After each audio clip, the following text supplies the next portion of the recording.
Mes bien chères concitoyennes, mes bien chers concitoyens, quelqu'un a rajouté des dates sous le mot cette nuit. Comment ça, quelqu'un a ajouté des dates sur le moment cette nuit? 1614, 1642. Et un E à nos morts. Et maintenant, ça fait à nos morts. Ça, c'est encore un coup, les jeunes. Quels jeunes? Ceux qui roulent sur le trottoir avec leur trottinette, monsieur le maire. Ceux-là qui écoutent la musique trop fort le soir, en mangeant des donneurs kebabs. Dans la rue, monsieur le maire. Ceux-là qui ont écrit Artillerie und Festkalgut Playboy sur ma porte du garage, monsieur le maire. Qu'est-ce que ça veut dire? Ça veut dire Playboy artériosclérosé. Mais c'est une phrase. Ils disent que des bêtises. Et au pied du monument, une liste a été déposée. Quel nom figure sur cette liste? Anna Trollweil-Loeffler, Martha Gross, Margaret Sayers, Elisabeth Bichtol, Agnès Winzer, Margaret Schweikart-Kaspar, Barbara Stolz, Christina Osters-Johans, Anna Gras-Dischler, Katharina Kraft, Katharina Schreiner-Eckart, Marie Eberbach, Ottilia Tony-Roth, Agnès Metzer, Magdalena Flams, Clara Kaas, Amalia Steinmann, Anna Goetz Eberbach von Brüchhausen, Katharina Fürnkorn, Anna Mulg, Juliane Blasius Dolelus, Marie Erbach, Anna Erlein, Petronila, Kursen. Ce ne sont que des noms de femmes? Et pour cause. Quelqu'un les connaît? Nous, ce sont le nom des femmes injustement accusées de sorcellerie et qui ont été condamnées à mort ici même il y a près de 4 siècles. Tant que ça? quelques-unes parmi les dizaines de milliers de victimes qui ont péri entre le XVe et le XVIIIe siècle dans toute l'Europe chrétienne. Torturées, assassinées par la folie des hommes. Peut-être faudrait-il enfin honorer leur mémoire. Mais il n'y aura jamais assez de place sur le monument aux morts pour y graver tous les noms. Alors, il faut en faire un autre. Ou peut-être pourrions-nous faire autre chose? Et quoi, par exemple? Bah, un spectacle. Spectacle. Oui, un spectacle pour que chacune et chacun se souvienne ici, sache ce qui s'est vraiment passé ici. Mais on n'est pas comédien. Pas comédien, pas comédien. C'est pas ce que dit le docteur quand il vient te voir à la maison, dis donc. Ouais, pas comédien, lui. Oh, hein? Oui, un spectacle, oui, pourquoi pas. Ouais, ce serait plus vivant. Hein. Et on comprendrait peut-être un peu mieux, non? Alors, et qu'en pensez-vous? Commençons maintenant. Maintenant!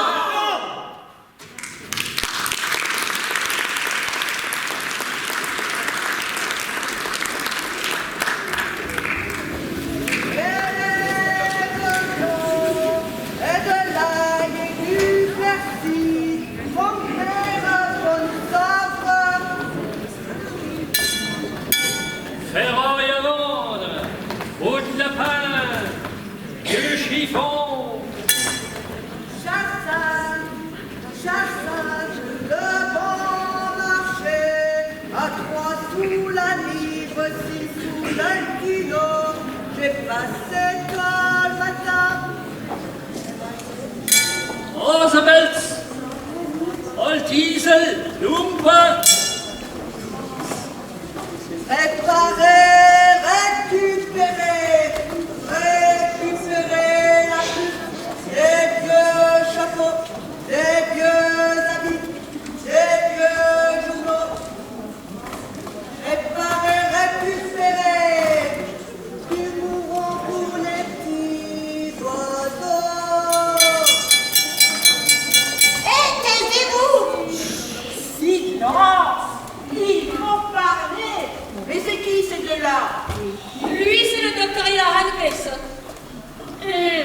soigne quoi? Ouais. Mais il soigne rien du tout, ton cop. Il est docteur en droit canonique. Coucou, Pidou. Il soigne les canons, alors. Et non! Le droit canonique, c'est le droit de l'Église catholique. Et l'autre, c'est qui? C'est Séraphin Reynaud, l'ami et le conseiller de l'évêque. Mais taisez-vous. Laissez-les parler, qu'ils disent ce qu'ils ont à dire pour qu'on en finisse. C'est au nom des commissaires épiscopaux sous l'autorité de Léopold Guillaume de Habsbourg que je m'adresse aujourd'hui à vous.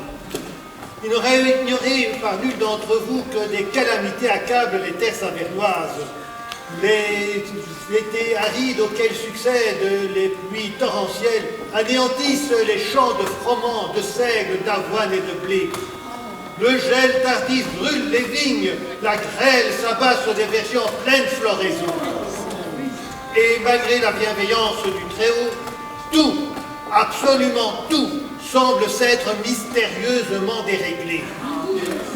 Et bientôt, et je vous le dis, si rien n'est fait, la famine menacera à nouveau encore de peu. On dit que dans le duché de Lorraine, les hommes libérés des cadavres pour les manger.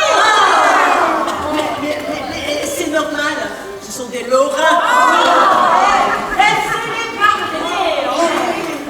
Au dérèglement des éléments qui menacent vos cultures s'ajoutent les hordes de mercenaires, ces écorcheurs qui pillent, volent et violent impunément sur nos terres, ces armées déferlant sous la bannière de la religion prétendument réformée. Comme celle de ce Mansell qui assiégea notre bonne ville il n'y a pas si longtemps. Oui. Exactement, ce qui nous obligeait à suspendre notre lutte contre le vice dans la cité savernoise, jusqu'à ce qu'à nouveau à présent, il nous faille impérativement la reprendre. Dieu nous a abandonnés. Ne prononcez pas son nom enfin. À qui la faute alors? Si tous ces malheurs nous accablent sans cesse. Oui. Voilà l'unique question qui mérite d'être posée. À qui la faute? Oui, à qui la faute si une telle épidémie s'abat sur vous avec tant de férocité? Une épidémie? Une épidémie? Mais la peste est de retour, c'est ça? Ce n'est pas de la peste pour l'heure dont il est question. Alors, c'est une épidémie de danse qui vous vient? C'est d'une toute autre danse dont il est question. C'est une danse anormale, c'est ça? C'est quoi pour toi une danse normale?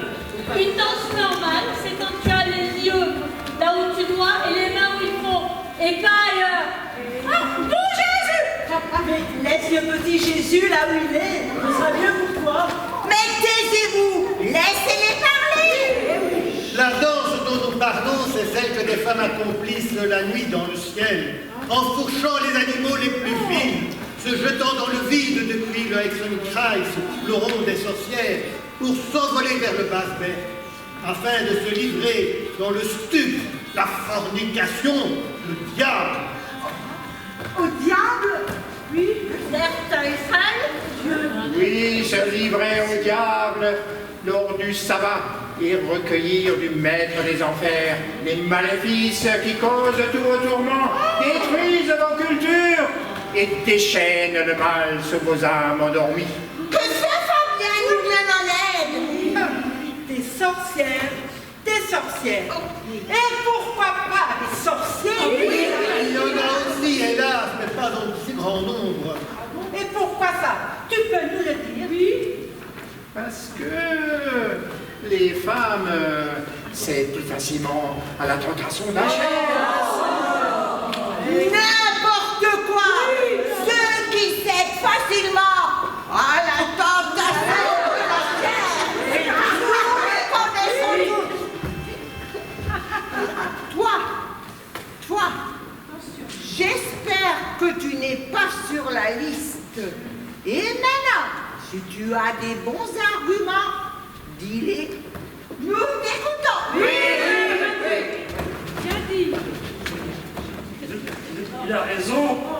Tout le monde sait que les femmes sont moins intelligentes que les hommes. Et qu'elles cèdent donc plus facilement à la tentation du diable. C'est toi qui dis ça, Chagalette. Toi, pour qui 2 et 2 font toujours plus que 5. Allez, viens. Chacun sait qu'elle existe mieux à la question. Et c'est pour cela que le diable les choisit, car il sait qu'elles ne les trahiront pas.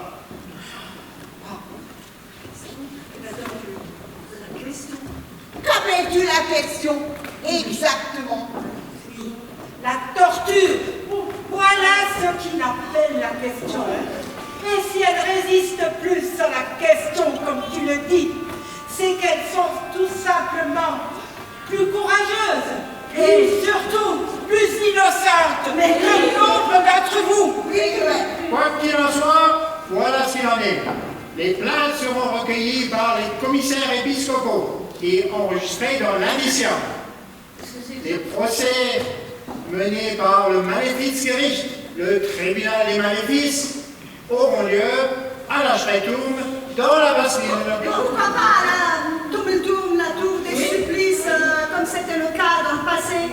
Parce que les cris des suppliciés dérangent trop le voisinage. Si ça ne dérange plus le voisinage, tout va bien, c'est ça? Moi, ça me va bien comme ça. Si la condamnation est confirmée par le procès, la sentence sera exécutée par le bourreau que la ville a engagé récemment, Maître Nicolas Vint. Excusez-moi, mais à propos du bourreau, quand est-ce que vous allez me payer? Et qui es-tu? Willem, l'aubergiste. Parle, mais fais vite. Alors voilà, quand l'abbé Anna Goetz a été torturé puis brûlé, le bourreau Nicolas Vint a été en demi-pension, chez moi, vos frères. Alors voilà, le mercredi, il a mangé surtout bu pour 5 livres et 4 deniers. Le jeudi, pareil. Le vendredi, pareil, 5 livres et 4 deniers. Le samedi, pareil. Le dimanche, il n'a pas travaillé. Mais le lundi et le mardi,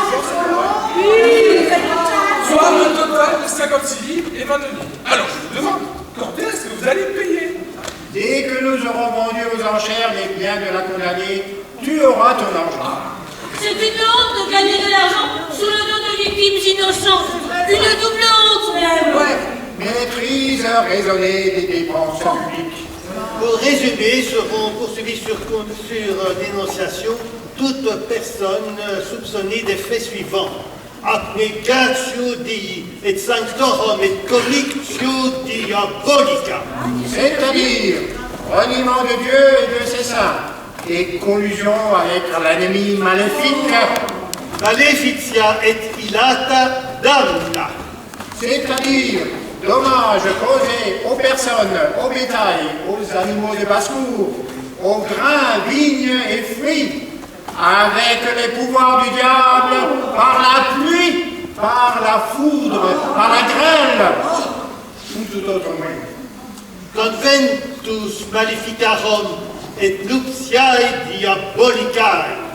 C'est-à-dire célébration du sabbat des sorcières et des noces diaboliques. On comprend rien. Il n'y a rien à comprendre. Si, moi je veux comprendre. Si c'est bien clair, vous avez bien dit, sur simple dénonciation, c'est bien ça? Absolument, mais prenez garde. Celui ou celle qui dénonce à tort devra payer les frais de justice. Qu'est-ce qu'on dit? J'en dis qu'il va falloir bien réfléchir.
âpres qui nous contemplent, juste avant d'exercer notre métier de bûcheron, en les coupant à la base du tronc. Je te le dis tout net, il m'arrive parfois de verser une larme. Et c'est le cas maintenant? Pas encore. Alors au boulot? Attends! Je sens que ça vient. Qu'est-ce qui vient? Les larmes! Tu es trop sensible. Voilà la vérité. Moi, devant un arbre, juste avant de le couper à la base du tronc, je me dis surtout, il doit bien faire 10 à 12 terres. Et 10 à 12 terres, ça va faire une jolie petite somme d'argent qui sera bientôt dans la poche et dans la tienne. Tu veux que je te dise? Tu n'as pas de cœur. Bientôt, à force de couper et couper les êtres majestueux et les chênes vaillants, il ne restera bientôt par ici plus que du sapin. Et les esprits des feuillus viendront me hanter dans mon sommeil. Tu es hanté dans ton sommeil. Nous, hantés dans notre sommeil. Tu n'es pas assez rationnel. N'avons-nous pas besoin de se voir bâtir nos maisons, chauffer nos logis, ouvrir nos églises et honorer nos morts? Précisément? Précisément quoi? Combien de stères de hêtre le tribunal des maléfices nous a-t-il acheté? 120. Et combien de stères utilise-t-il pour chaque bûcher? 12 stères et 2 sabots.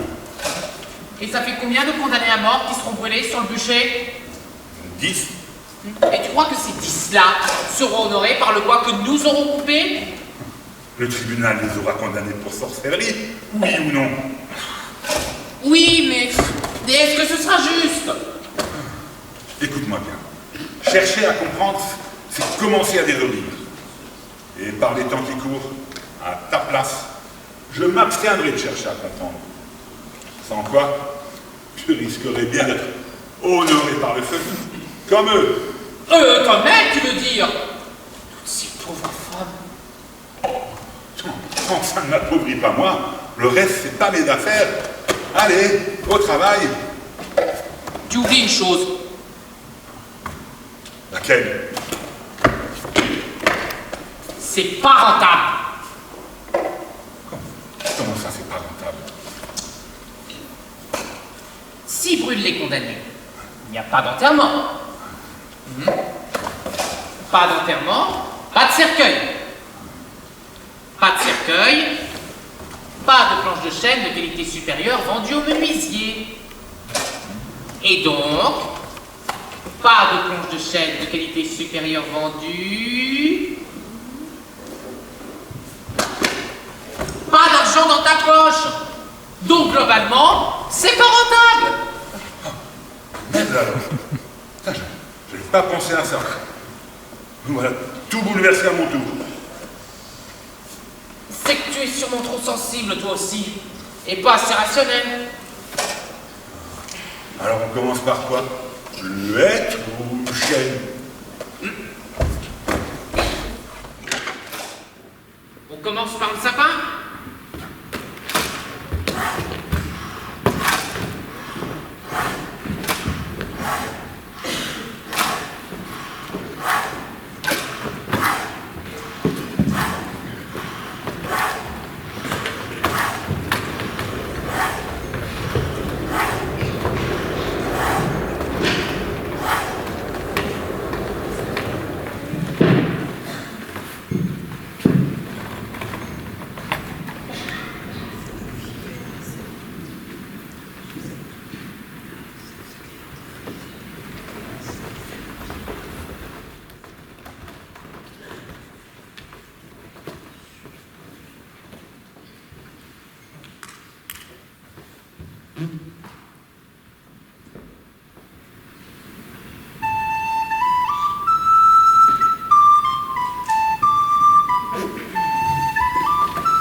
chacune d'entre nous prête serment. Mais pourquoi le faire en secret dans cette forêt? Parce que pour nous autres guérisseuses et sages-femmes, les temps sont devenus dangereux. Alors, jurons ensemble d'être secourables à toute heure et en tout lieu, pour les riches comme pour les pauvres. Nous le jurons. À présent, partagez vos remèdes. L'une dit que la vue de son homme faiblit de jour en jour. Et pourquoi dit-elle cela? Elle dit que c'est comme s'il ne la voyait plus. Qu'elle en profite. J'en connais d'autres qui seraient contents d'être à sa place, crois-moi. Si c'est la vue de son homme qui est malade, recueille de la rosée sur du liseron, des feuilles de hêtre, de poirier ou de chêne, car elles sont douces. Cette rosée que tu auras recueillie la nuit ou le matin, lorsque les nuits sont claires, pures et douces, applique-la sur ses paupières avant d'aller dormir. L'une dit que son grand garçon a la peau qui le démange. Il se gratte jusqu'au sang. Mais que faire? Prépare-lui une décoction de racines sèches de bardane, qu'il boive 3 tasses par jour pendant 10 jours. L'une dit que son mari n'ose non plus finir depuis 17 jours. 17. Mélange du marron blanc, de l'aneth et du fenouil dans un bon litre de vin rouge. Laisse-le bouillir avant de le filtrer et qu'il boive de cette décoction bien chaude plusieurs fois par jour jusqu'à la disparition de la toux. Noyé dans le vin rouge, je crois bien qu'il ne fera pas difficile. L'une dit que son petit a des intestins qui le brûlent et que rien ne le soulage. Une préparation de fenouil des Alpes, de galanga, de réglisse et de sarriette lui viendra en aide. Merci. Pour les maux de tête permanents, que préconisez-vous? Un onguent de fleurs de violette, d'huile d'olive et de cire d'abeille à appliquer sur les tempes. L'une dit que son corps est fatigué de toutes ces grossesses successives. Elle n'est pas la seule. Mais que faire contre cette calamité? Quels remèdes? Mets dans le plat un peu de cette herbe que l'on appelle herbosenuque ou létubireuse. Cela coupera la vigueur de son mari. Si tu en prépares un peu trop, d'autres seront preneuses, assurément. Et pour les règles douloureuses qui accablent nos jeunes sœurs, prendre de l'armoise. Elle est plante de lune et appartient à la flore des solstices, qu'il faut cueillir à la Saint-Jean. Si cela ne fonctionne pas, prendre de l'alchémie, qu'il faut cueillir au déclin de la lune. Elles seront soulagées. Attention! Qu'y a-t-il? J'ai cru entendre des voix d'hommes. Non, il n'y a personne d'autre que nous ici. Les craintes. Pourtant, nombre de nos sœurs guérisseuses ont brûlé sur le bûcher ces derniers temps. Des guérisseuses comme nous, matrones, des sages-femmes comme nous. Nous qui avons accouché des femmes, de leurs enfants depuis des siècles. Mais pourquoi est-ce si soudainement? Nous qui jurons d'accoucher indifféremment les riches et les pauvres. Nous qui nous entraidons mutuellement. Nous qui sollicitons l'aide des médecins dans le cas d'accouchement difficile. Nous qui envoyons l'enfant mort-né lorsque cela se produit. Parce que nous sommes familières de la vie et de la mort. Et que justement, pour cette raison, nous passons pour des fées quand tout se passe bien, et pour des sorcières quand l'accouchement tourne mal. c'est surtout que les hommes se sont pris de passion pour les sciences de la médecine et qui veulent nous écarter et accaparer les mystères de la vie. Ce qu'ils veulent accaparer, ce sont nos corps de femmes, de l'alpha à l'oméga. S'ils nous interdisent nos pratiques qui guérissent véritablement, et si leur médecine nouvelle supplante la nôtre, alors ce sera pour très très longtemps. Mais alors que faire? Eh bien, continuons à transmettre notre savoir et rester discrètes. Attention! Quoi encore? Rien. J'ai cru entendre. Non, rien. Ne prenons pas de risques et tenons nos langues. Retrouvons-nous ici dans cette forêt à la nouvelle lune. À présent, dispersons-nous.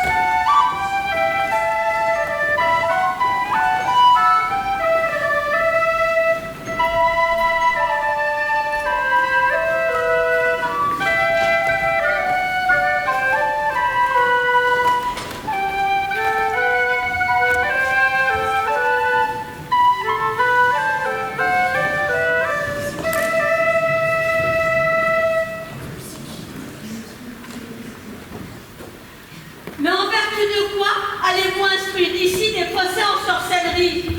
En vertu de la bulle pontificale de sa sainteté Innocent VIII, intitulée Summis Desiderantes Affectivus, c'est-à-dire désireux d'ardeur suprême, dans laquelle sa sainteté a reconnu l'existence de la sorcellerie et donne pouvoir aux juges que nous sommes pour pourchasser, arrêter et condamner les sorciers et sorcières qui pullulent dans tout l'Occident chrétien et donc aussi sur notre terre savernoise.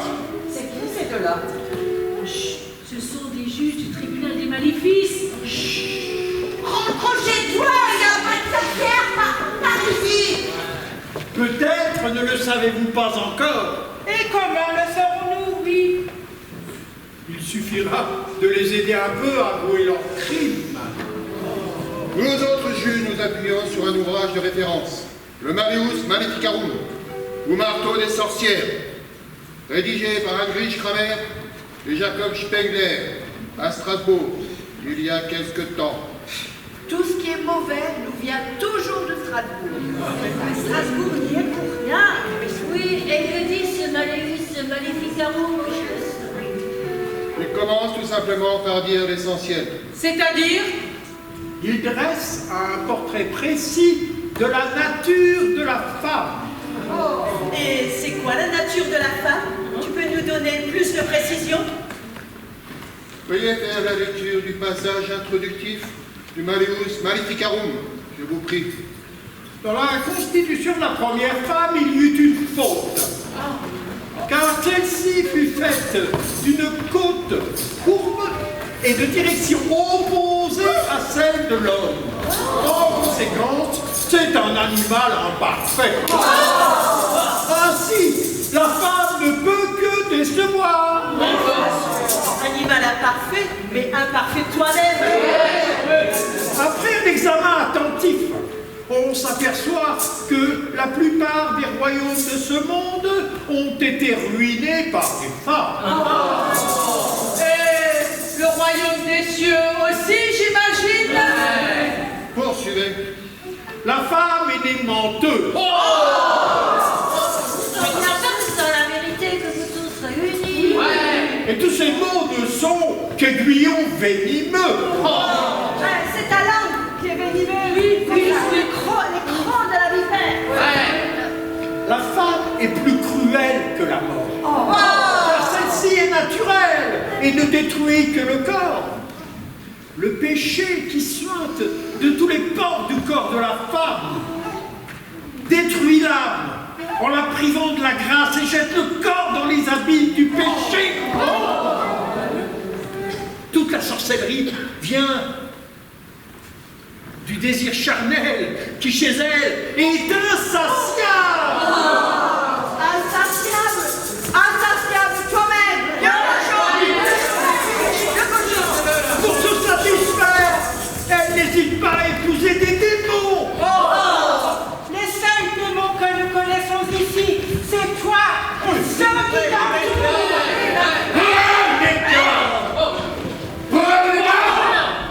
Que parliez-vous? Nous découvrions les sorciers qui sommeillent en vous. Et comment les reconnaître à-t-il qui arrive à reconnaître? Expliquez-leur la méthode de la question.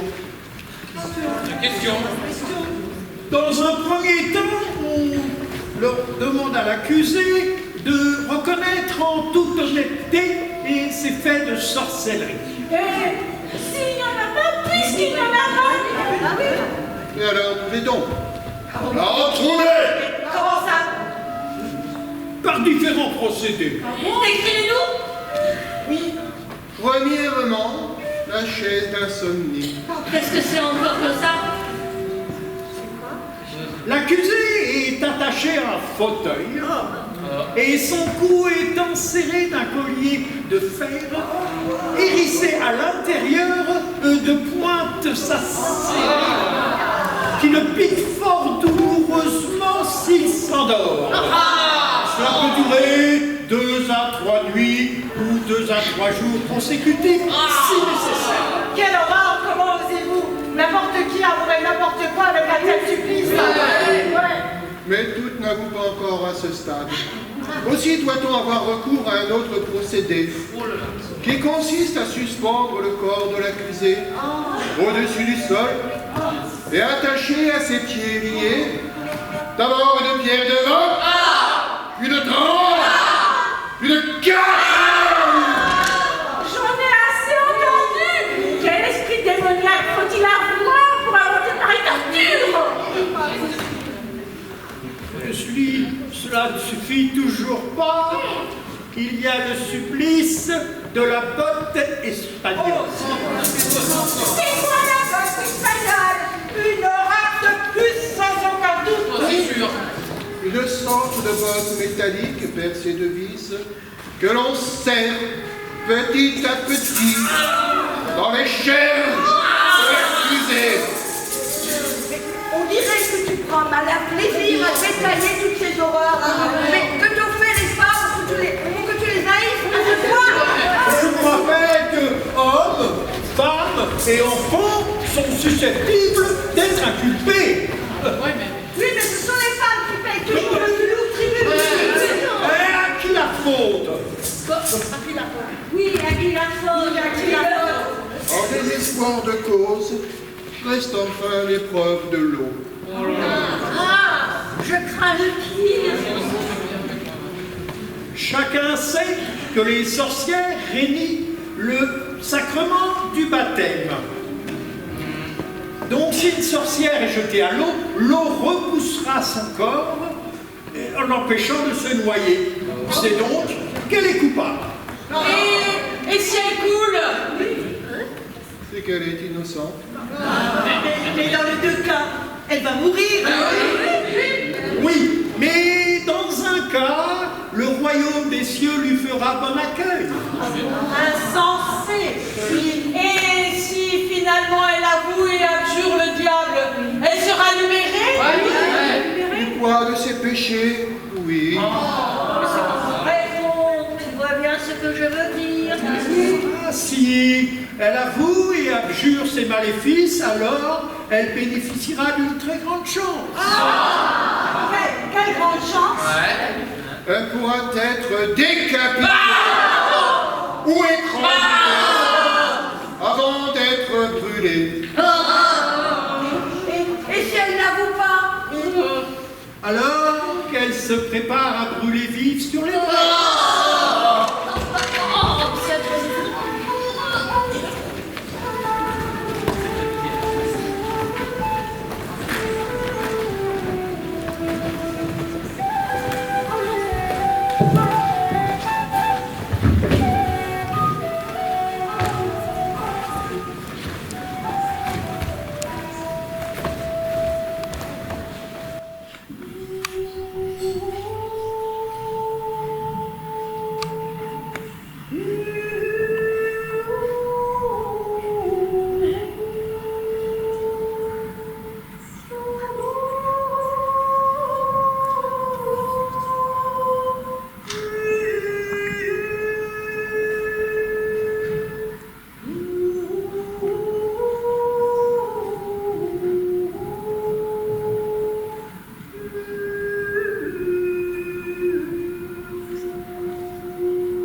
Aujourd'hui encore,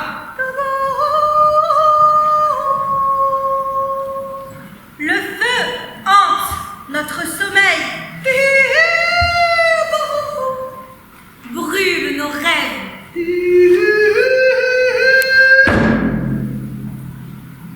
Calcine notre présent. Nos arbres généalogiques sont coupés net.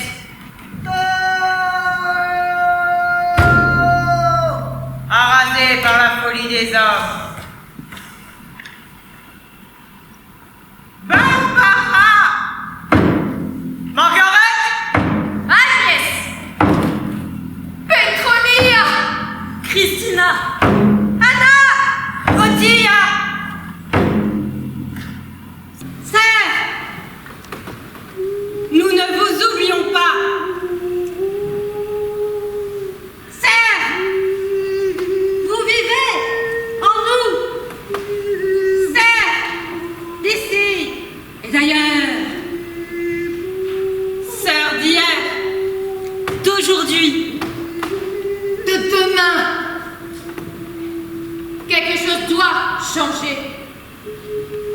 chose va changer. Pour que vos cendres reposent en paix. Il faut que cela s'arrête.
Sur un balai. Oui, mon père, c'est ça, sur un balai. La vieille Margaret sur un balai, c'est bien ça. Un sacré balai, oui. Un balai à poil dur ou à poil souple? Bah, à poil dur. Oui, c'est ça, à poil dur. Et elle volait haut dans le ciel? Très haut, oui. Très haut. Mais si elle volait si haut dans le ciel, comment pouvez-vous savoir que c'est un balai à poil dur ou à poil souple? C'est qu'elle a frôlé nos têtes lors de son envol, et c'est comme ça qu'on a bien senti que c'était des poils durs à tous les coups. C'est étrange. Ah bon? Pourquoi? Eh bien parce que, en temps normal, les sorcières volent exclusivement sur des balais à poil souple. Peut-être bien que c'était des poils souples, finalement. Oui, tout à fait. Des poils souples. Ça faisait comme une caresse quand elle m'a frôlé la tête. Tout doux. C'était tout doux. Bien. Et hier, vous m'avez dit l'avoir vu voler sur le dos d'un cochon. Oui, un horrible cochon rose, énorme comme ça. C'est étrange. Ah bon? Pourquoi? Eh bien parce que normalement, les sorcières volent plutôt sur des cochons noirs et maigres, puisqu'ils volent. C'est qu'il faisait nuit. Maintenant que vous le dites, peut-être bien qu'il était noir. Oui, à coup sûr, tout noir et tout maigrichon comme ça. Mais s'il faisait nuit noire, comment avez-vous pu en voir la couleur? C'est que c'était la pleine lune. On y voyait comme en plein jour. Mais c'était hier. Et hier, la lune était gibbeuse, non? Oui, enfin, gibbeuse claire quand même. Et une autre fois, vous m'avez affirmé l'avoir vue copuler avec le diable. En pleine nuit, dans son étable. Mais que faisiez-vous donc dans son étable en pleine nuit? Qu'est-ce qu'on faisait dans son étable? Qu'est-ce qu'on faisait dans son étable?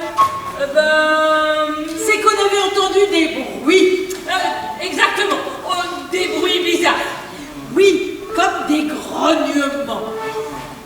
Des grognements de cochon? Oui, ça faisait crunch, crunch, crunch pendant qu'il copulait. C'est étrange. Ah bon? Pourquoi? Eh bien parce que normalement, le diable, quand il copule, pousse plutôt des grognements de chien. De chien? De de chien, exactement. Maintenant que vous le dites, c'est tout à fait ça. Bien, bien. Dis-moi, ta maison, elle est bien juste en face de celle de la veuve Margaret?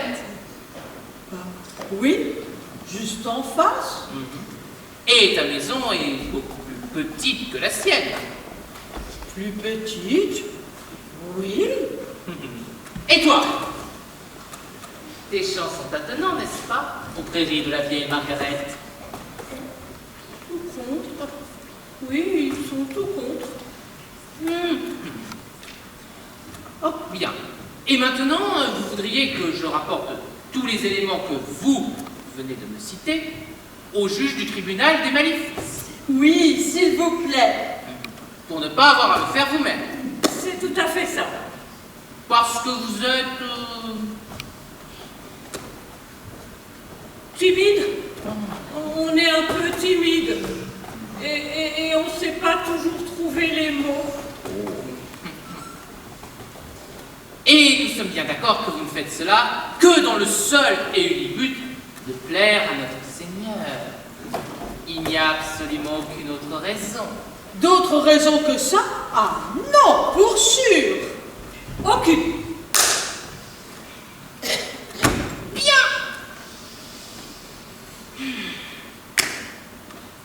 Alors, je vais vous dire ce que vous allez faire.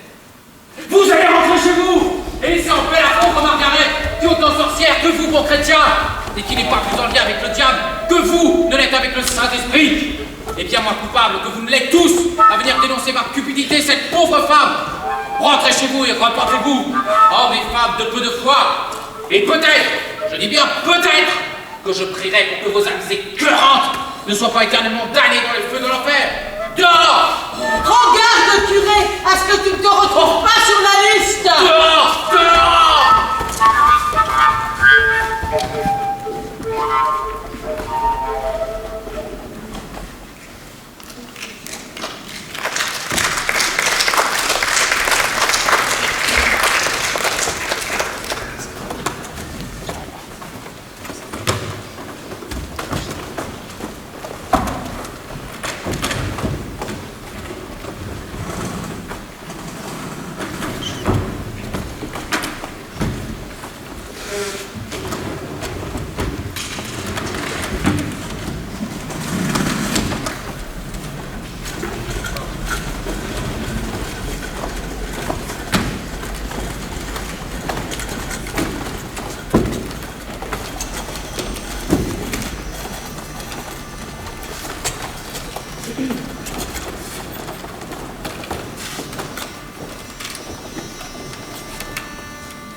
Ton nom est bien Anna Götz, celle qu'on appelle la Poxvirtine.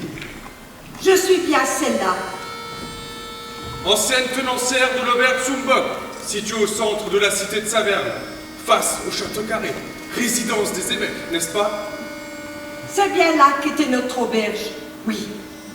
Une taverne où tu servais le vin issu des vignes que feu ton mari, possédé sur la colline qui domine la ville basse, au nord.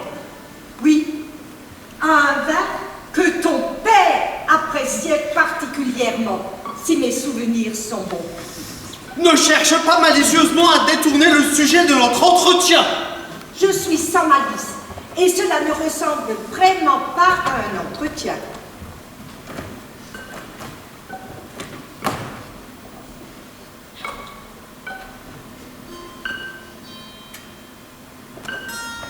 Alors, il paraît que tu étais marié. Oui. Tu t'es marié en l'an de grâce 1564 de notre Seigneur avec Louis Xaberer. Oui. Et Louis Zauberer, ton mari, est malheureusement décédé en 1571. Hélas! Oui! Hélas! Puis, tu te remaries avec Jean Eberhard l'année suivante. Il ne fait pas bon rester seul pour une femme. Mais Jean Eberhard, ton deuxième mari, décède lui aussi, malheureusement, en 1592. Hélas! Oui, hélas! Puis tu te remaries une troisième fois avec Arnold von Bruhausen, maître des cuisines épiscopales. Oui. Et Arnold von Bruchhausen, maître de la cuisine épiscopale, ton troisième mari, décède lui aussi, en l'an de grâce 1611. Que les anges du ciel veillent éternellement sur lui. Tu as eu vraiment beaucoup de chance, Anna Goetz. Perdre 3 maris et être seul à l'aube de la mort n'est vraiment pas une chance. Si, c'est vraiment beaucoup de malheur pour une seule femme. C'est beaucoup de malheur pour une femme seule. Et surtout pour ses 3 maris. Que Dieu veille sur eux. Anna Goetz, tu as vu les troupes protestantes de Ernest von Mansfeld assiéger et bombarder notre ville en 1621. J'ai vu cela aussi, oui. Mais tu as survécu à ces bombardements. Comme bon nombre d'entre nous, je crois. Dieu soit loué. Et lorsque la peste réapparaît à Saverne, il y a 4 ans, elle t'épargne mystérieusement. Un mystère que tu partages avec moi, si ma vue est encore assez bonne. Tu as eu vraiment beaucoup de chance par le passé, Anna Goetz. Perdre 3 maris et être seul à l'aube de la mort n'est pas une chance. Mais toi, tu es toujours vivante. Seul l'avenir me le dira. Tu as 98 ans, Anna Goetz. 98 ans. Hélas, hélas. Pourquoi hélas? Parce qu'à vivre trop longtemps, on vit aussi trop de malheur. Ne trouves-tu pas étrange que les hommes qui t'épousent meurent les uns après les autres? Quand un homme tient une auberge, mieux vaut qu'il s'abstienne de boire. Peut-être n'y avait-il pas que du vin dans les godets que tu leur servais à table. Il n'y avait rien d'autre que ce qui coulait de notre fût de chair. 3 maris décédés, une guerre, la peste. Et toi, tu es toujours vivante à 98 ans. N'y aurait-il pas quelques maléfices à l'œuvre dans une si grande longévité, Anna Goetz? Mais Dieu ne veut pas encore de moi, voilà, c'est tout. Tu l'espères? Ben, je le crois. Et pourquoi Dieu ne voudrait-il pas de toi? Peut-être parce qu'il souhaite que je fasse encore quelque chose ici-bas. Peut-être qu'il ne veut pas de toi, parce qu'il n'y a pas de place au ciel pour toi. Une toute petite place me suffira. Abru, Julienne Stotellus a été interrogée et exécutée pour fait de sorcellerie il y a peu. C'est un énorme malheur qui s'est abattu sur elle. Qu'elle ne soit plus en vie, ou qu'elle ait accompli des actes de sorcellerie. Qu'elle ait été brûlée vive dans d'atroces souffrances. Ses cris, ses hurlements résonnent encore dans mes oreilles. Ne lui as-tu pas transmis quelques recettes de potions et baumes ensorcelantes dont tu as le secret? Je lui ai transmis un amour de mère et je la pleure encore.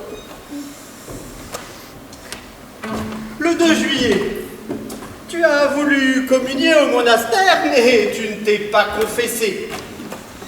Tu t'es disputé avec le frère qui donnait la communion, en prétendant être confessé au Père Michael, mais le Père Michael n'en a aucun souvenir. Qu'as-tu donc à cacher de si grave que tu ne puisses le dire à un serviteur du Très-Haut, Anna Götz? Rien qui ne mérite ce que tu as déjà décidé. Tu as avoué il y a 2 jours, lors de la question, avoir célébré des noces diaboliques il y a 30 ans sur le Mechtag Place. Noces durant lesquelles furent servis de la viande et du pain et du vin, alors qu'il n'y avait ni pain ni sel, ce qui est bel et bien la marque du diable. Sous la morsure des tenailles, chauffées au rouge par le bourreau, l'une avoue ce que l'autre lui ordonne.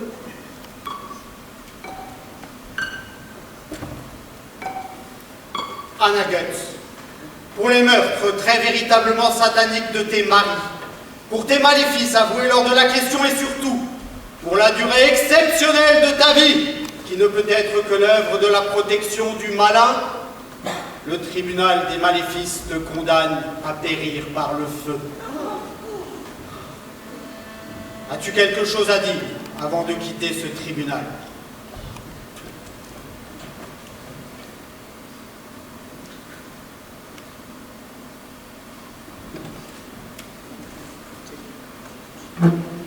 Dieu te pardonne la haine abjecte que tu portes en toi.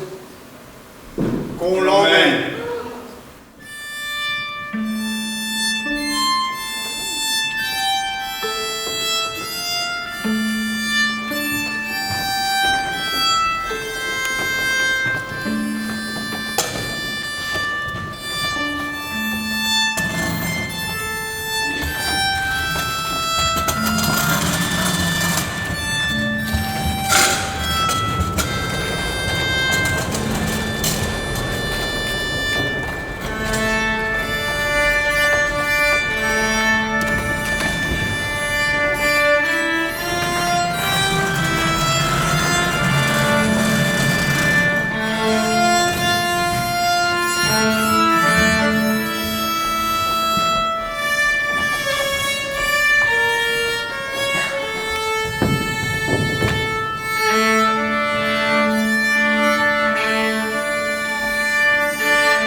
Mais qu'est-ce qu'ils nous reprochent tous à la fin?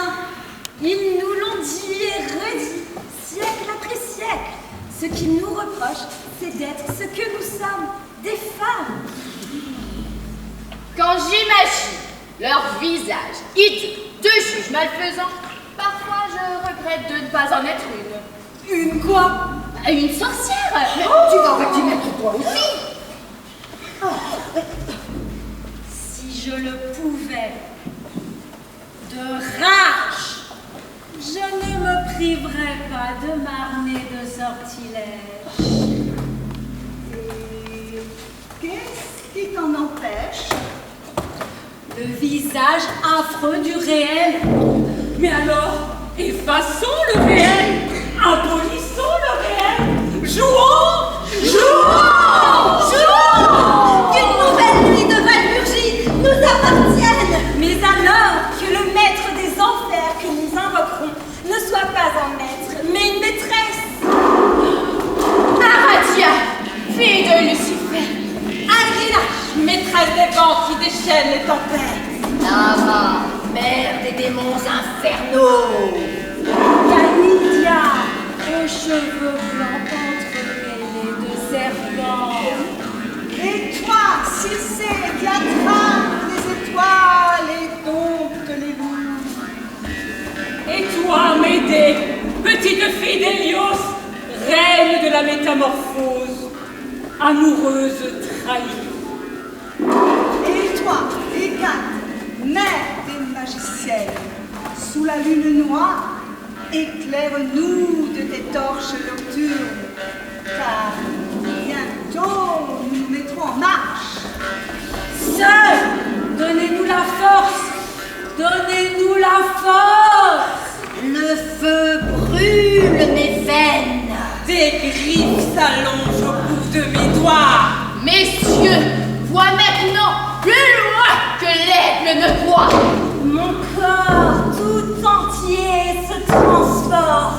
Je sens une odeur à 1000 lieues d'ici. L'odeur de la chair. Le loup appelle et la faim. Dansons, dansons, dansons avant de fondre sur nos proies. Rituel, rituel.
Ils étaient 6 enfants d'Alsace qui allaient à l'école à Molsheim.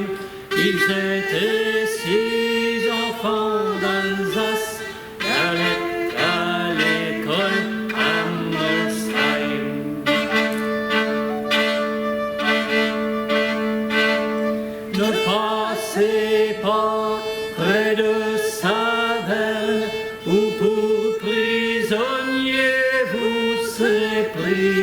Ne passez pas près de Saverne, où pour prisonnier vous serez pris.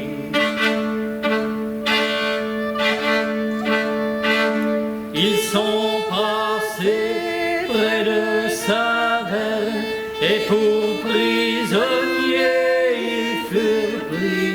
Ils sont passés près de Saverne, et pour prisonnier ils furent pris.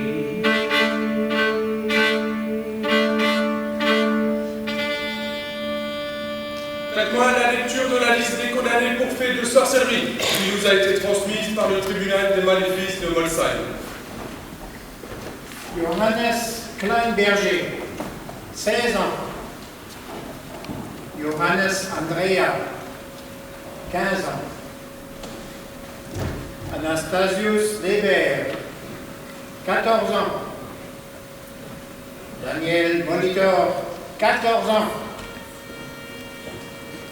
Sébastien Rancher, 13 ans. Et Philippe Schramm, 9 ans. 9 ans? Oui, celui-ci est originaire de Saverne. Tous sont avoués? Tous. Quelle est la nature précise de leurs aveux?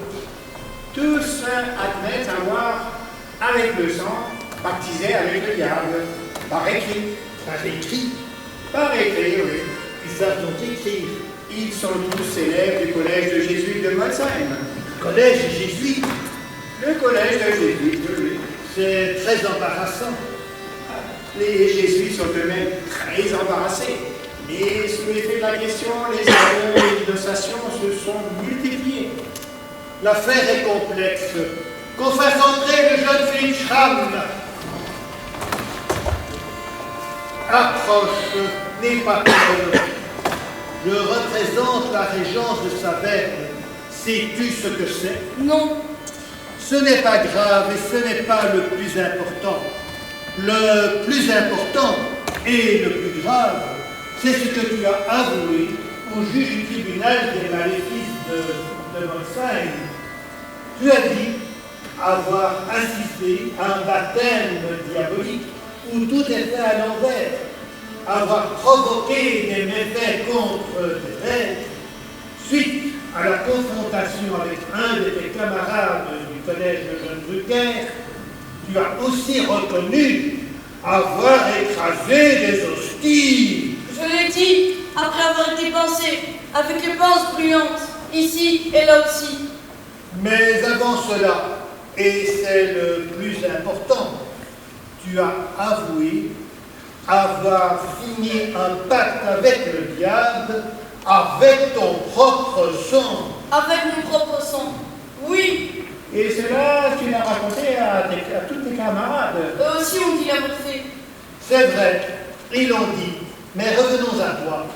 Tu as conscience que tout ce que tu dis est très grave. Là, la cigogne veut me sauver, avec l'aide de Saint Ignace, comme sur le tableau. Quelle cigogne va te sauver, Philippe? De quel tableau parles-tu? Le grand tableau qui est accroché dans la chapelle de Saint Ignace, du collège des Jésuites. Peux-tu nous décrire ce tableau? Il y a une cigogne tenant dans son bec un pacte avec le diable, qu'elle ramène au garçon qui l'a signé, et ainsi elle le sauve. C'est un très beau tableau, tout plein de lumière. Et par quel mystère cette cigogne ramène-t-elle au garçon ce pacte qu'il a signé avec le diable? Par l'intercession de Saint Ignace de Loyola, bien sûr. Ce sont nos maîtres qui m'ont expliqué le sens de ce tableau comme nous sommes arrivés au collège. Et tu penses que ce que Saint Ignace a fait pour le garçon du tableau, il le fera pour toi aussi, et pour ton camarade, c'est bien ça? Bien sûr, Saint Ignace de Loyola veille depuis le paradis sur tous les jésuites et sur tous les enfants qui s'instruisent. Ils l'ont dit au collège. Peut-être as-tu mal compris. J'ai très bien compris. Mais tu as été condamné par le tribunal de Molsheim. Tu as subi la question. Tu as été passé au fer rouge. Et Saint Ignace n'a rien fait pour te sauver. Il va le faire. Laissez-moi passer!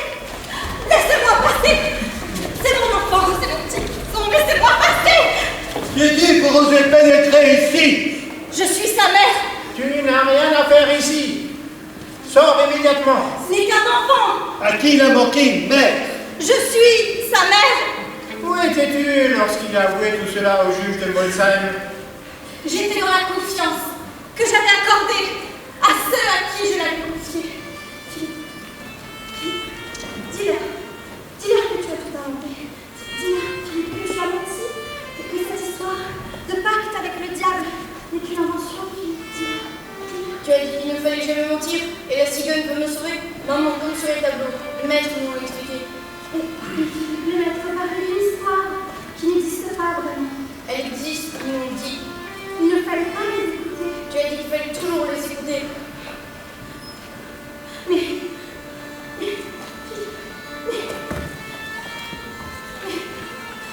Mais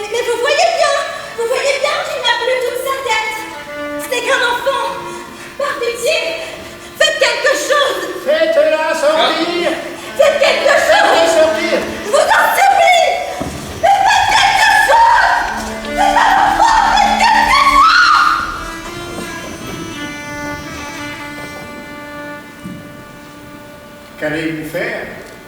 Par les temps qui courent, il n'y a plus rien que nous puissions faire pour lui comme pour les autres.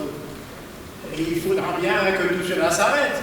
Nous n'en sommes pas encore là. Et crois bien qu'aujourd'hui, je le regrette.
Regardez-la, passer comme une ombre. Mais c'est qui? C'est la femme de Nicolas Auschwitz, le bourreau. Comment le sais-tu? Elle vient des fois prendre le pain retourné chez le maître boulanger. Moi, je ne l'ai jamais vu. Ils vivent à l'extérieur de la ville. Personne ne peut leur donner de quoi loger ici. Ils sentent la mort. Ah! Tu as dû le voir à l'église, sur le banc qui leur est réservé. Elle avait le visage recouvert d'un voile. Impossible de la reconnaître. On dirait qu'elle porte un enfant. Elle en a déjà 2. Pourquoi Dieu lui a concédé un enfant et pas à moi? Mais console-toi en te disant que ce seront des exclus. Personne ne voudra d'eux parmi les maîtres des métiers. Eh ben, il sera bourreau de père en fils. Et si c'est une fille? Ben, elle épousera un bourreau. Personne d'autre ne voudra d'elle. Quoi? Quelle horreur! En tout cas, moi, j'aimerais bien que mon mari ait le même privilège que le sien. Mais quel privilège? Le droit de ravage. Qu'est-ce que c'est? Le bourreau a le droit de prendre gratuitement sur chaque étal du marché tout ce qui peut lui tenir dans la main. La main du diable, c'est ça, hein? Et pourquoi a-t-il ce droit? C'est que certains commerçants refusent de le servir. Ils portent le mauvais œil. Le mauvais œil de tout ce qui tombe entre ses mains. Pauvre femme. Il est peut-être gentil avec elle. Impossible pour moi de l'imaginer. Peut-être ne la frappe-t-il jamais comme d'autres le font par chez nous. C'est pour moi que tu dis ça? Pour toi et pour d'autres. L'autre jour, ta joue était bien gonflée. J'avais une rage dedans, c'est tout. La semaine dernière, les bleus sur tes bras. J'étais tombée dans la cuisine. C'est que toi tu tombes souvent, hein? C'est que je suis maladroite, c'est tout. La nuit tombe. Rentrons. Et toi, allume 2 chandelles ce soir. Et quoi ça? Pour qu'elle y voie plus clair dans sa cuisine.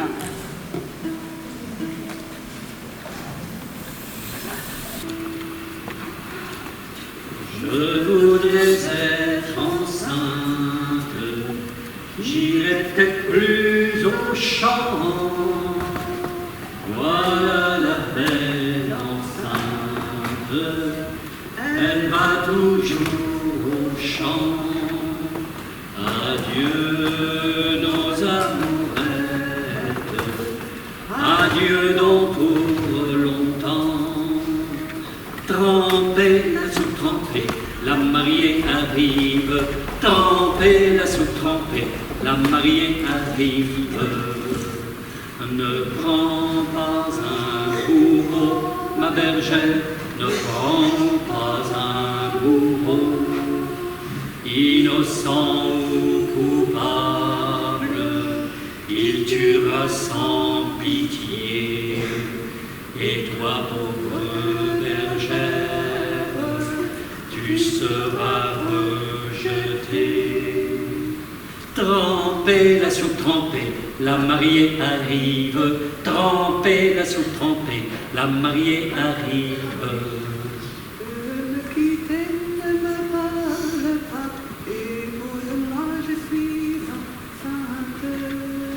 De me quitter, ne me parle pas, épouse-moi, je suis enceinte.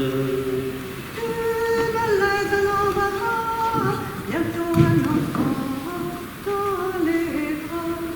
Hélas, grand Dieu, que désespoir pour moi, tout chacun va me montrer du doigt en disant v'là la belle saison, qui a laissé le vrai sans jupon, qui a laissé le vrai sans jupon. Trempez la soupe trempée, la mariée arrive.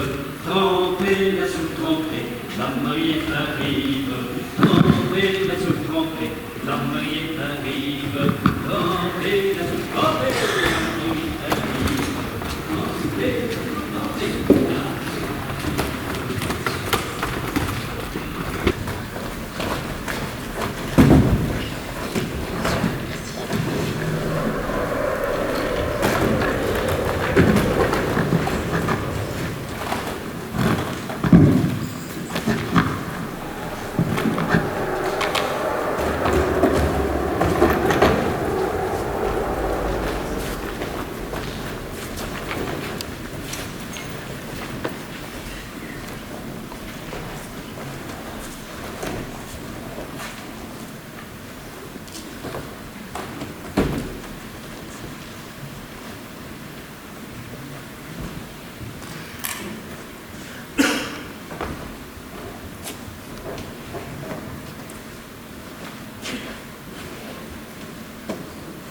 Donne bien un éléphant de Schloss. C'est bien moi. Mais tu appartiens ou plutôt appartenais à la famille des aubergistes zu Holgerstock? C'est bien cela? Je n'appartiens à personne.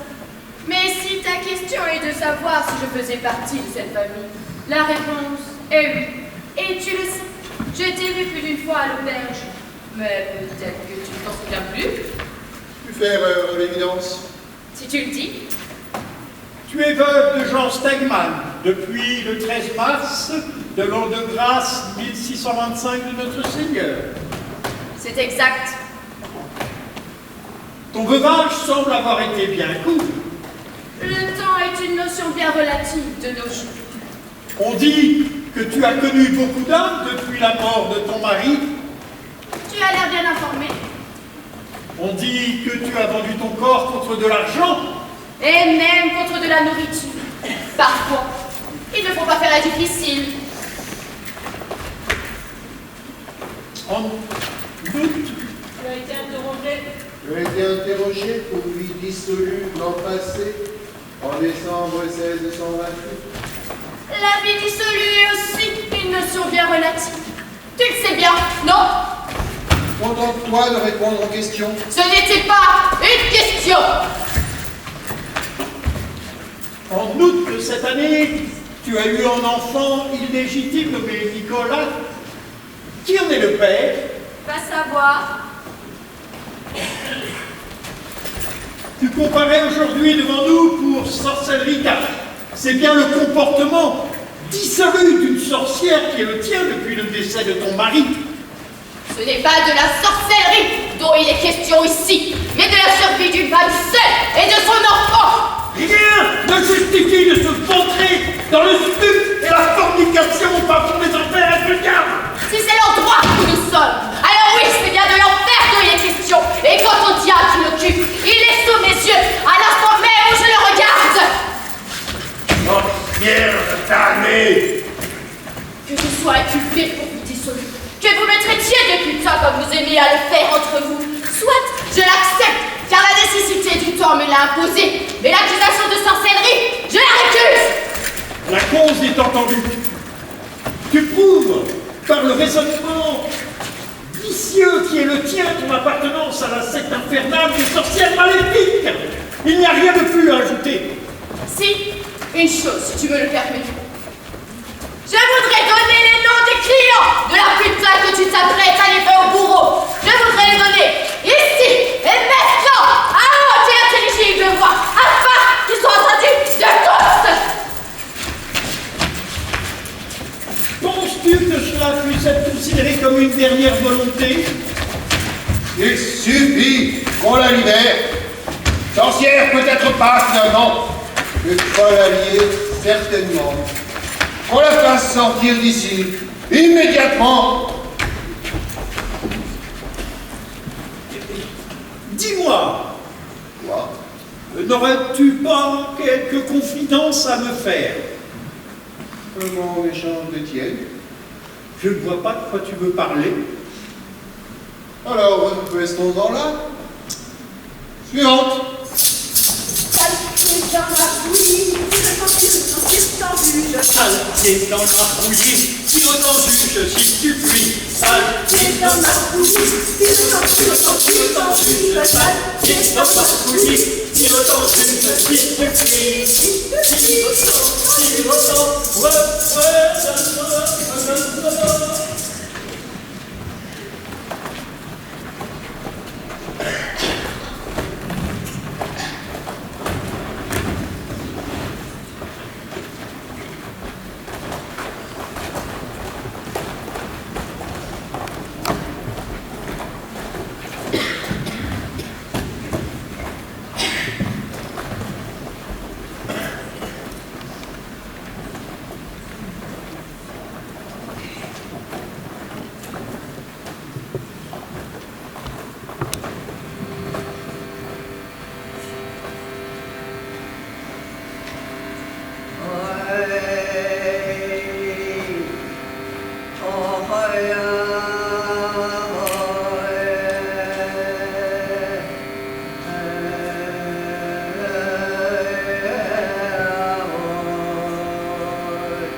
Bien des années après notre mort, brûlée sous le bûcher, une femme entre dans le tableau. Une femme à demi couchée dans la prairie, le corps presque désarticulé. Elle regarde une bâtisse grise au lointain, menaçante. Étrangeté, malaise. De quoi a-t-elle peur? De ne pouvoir y retourner? Ou de ce qui l'attend là-bas?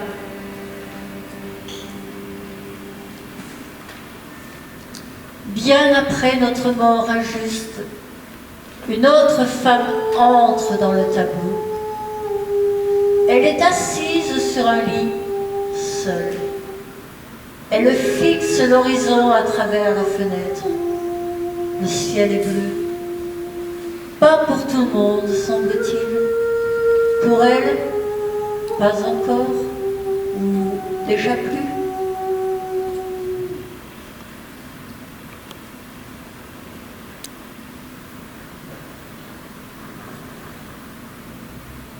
Bien après votre mort, une femme entre dans le tableau.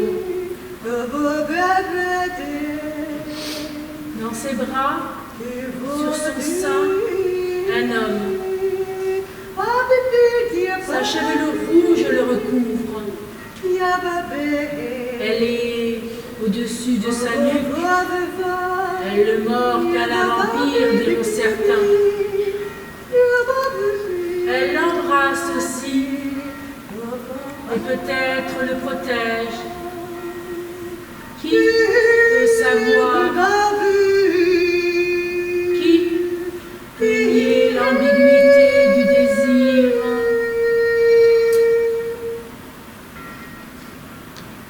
Bien après encore, une femme entre dans le tableau.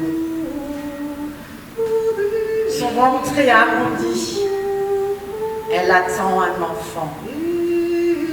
Malgré les figures mortuaires qui l'entourent et l'assaillent, elle semble confiante dans l'espoir qu'elle porte en elle. Tout n'est pas perdu.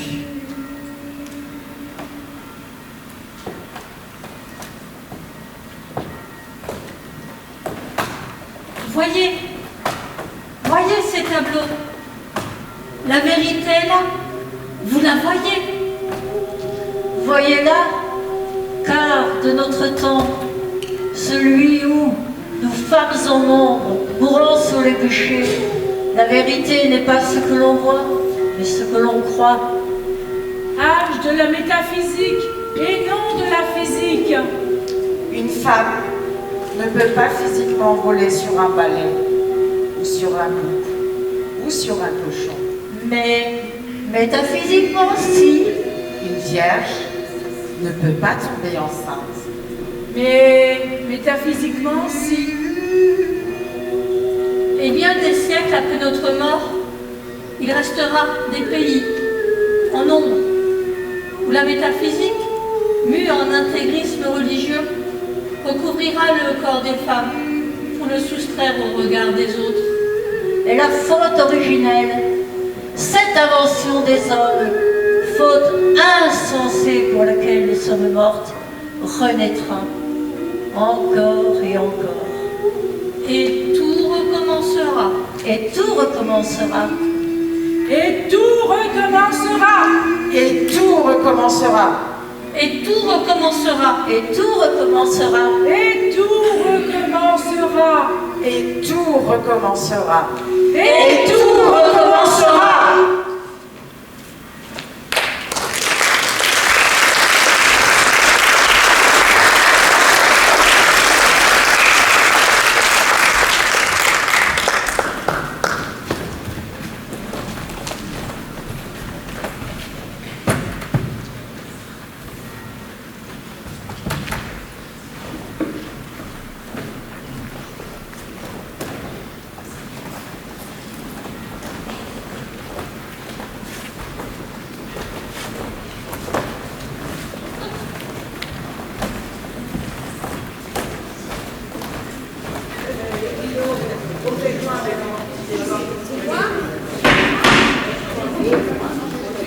Nous allons procéder à la mise aux enchères des biens de la dénommée Anna Goetz, volés au bûcher la semaine dernière. Le lot se compose d'une maison d'habitation comprenant une ancienne taverne nommée autrefois Mock. Et où ira l'argent de la vente? L'argent de la vente servira à payer les frais de justice du tribunal des maléfices. Car la justice a un coût, il serait bon de se le rappeler. Et le reste, il ira où le reste? Quel reste? Le reste de l'argent de la vente? Le reste ira dans le caisse de la régence épiscopale. Et voyons, comme il te doit. Et c'est une honte de vendre les biens de cette pauvre femme. Là où elle est, n'en a plus besoin. Et où est-elle? En enfer, si j'ai bien suivi. Au paradis, certainement, où tu n'iras jamais. Pas de temps à perdre. Que les enchères commencent.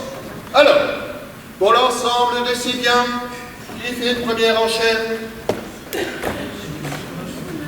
Moi, Quel est ton offre? un demi-kreutzer. Tu n'achètes pas une livre de pain, mais une maison, en plein centre de la ville. Bon, un kreutzer, alors. Mais c'est bien parce que c'est vous. C'est ridicule.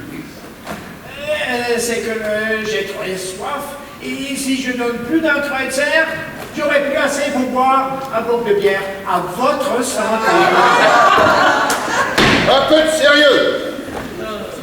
Il est mieux qu'un kreutzer. Personne ne dira mieux. Enfin, si, moi, je voudrais dire... Il voudrait dire pas mieux. Voilà ce qu'il voudrait dire. Bon, d'accord. Allons, ce qui est fait est fait. Je repose une dernière fois la question. Qui dit mieux qu'un ridicule kreutzer? Dis-moi, tu es bien le petit-fils d'Amagus et le fils de Julienne Stotellus. Oui, c'est bien moi. Eh bien, prends cette pièce d'un kreutzer et va la donner à cet homme-là. Cette maison est à toi. Merci.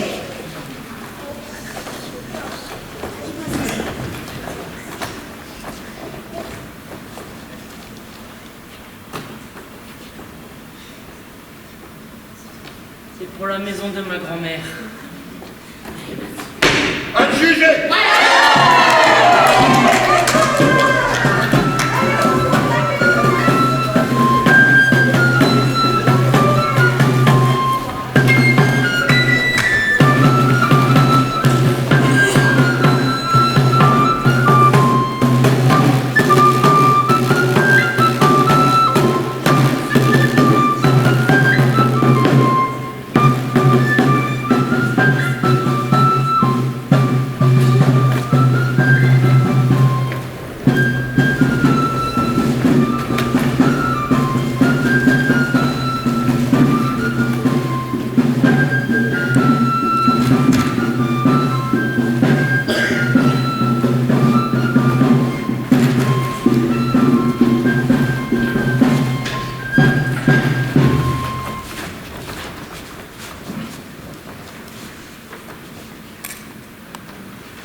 Oui, c'est vrai.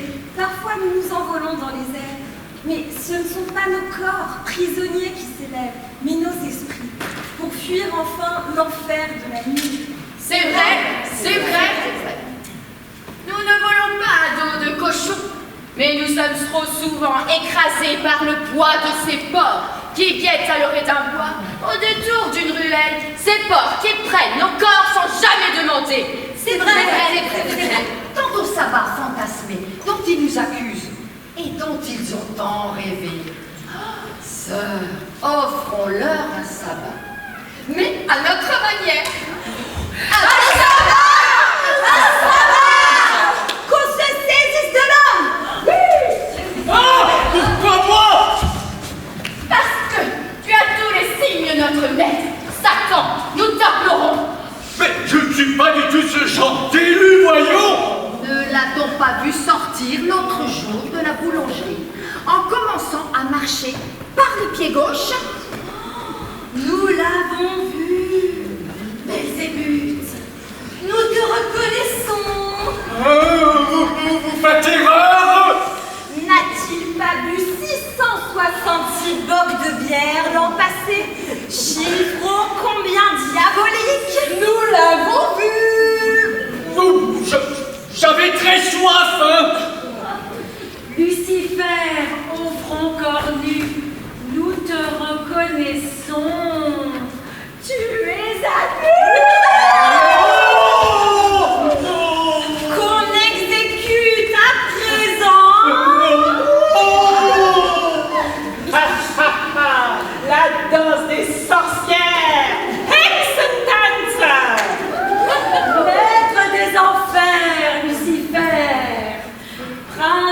ténèbres, nous allons danser pour toi.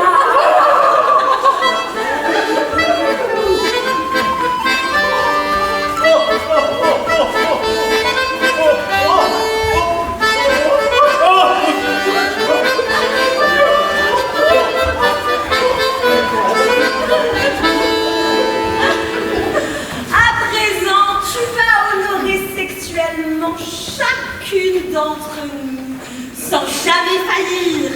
Chacune d'entre vous, sans jamais faillir. Nul repos pour le prince de la nuit. Sans jamais s'arrêter. Jamais. Et si jamais je faillis un peu. Prince des enfers, jamais tu ne faillis. Mais si malgré tout, si jamais tu venais à faillir, nous trancherons. Vous trancherez? Nous trancherons. Vous trancherez quoi?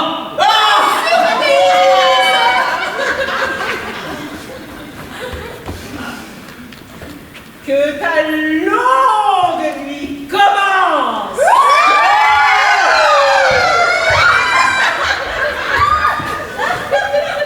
Assez.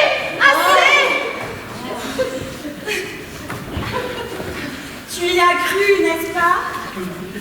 Et vous tous aussi, vous y avez cru? Non, bien sûr que non. Il n'y a nulle sorcière ici. Pas plus hier qu'aujourd'hui et que demain. Il n'y a ici que des femmes, égales en tout point aux hommes, et requérant les mêmes droits, enfin et à jamais. Alors, qu'en dis-tu? J'en dis que... Ne réfléchis pas trop longtemps, c'est assez simple. Que cela soit vrai pour aujourd'hui et à jamais. Bien, fêtons cette égalité nouvelle par une sarabande. Une sarabande.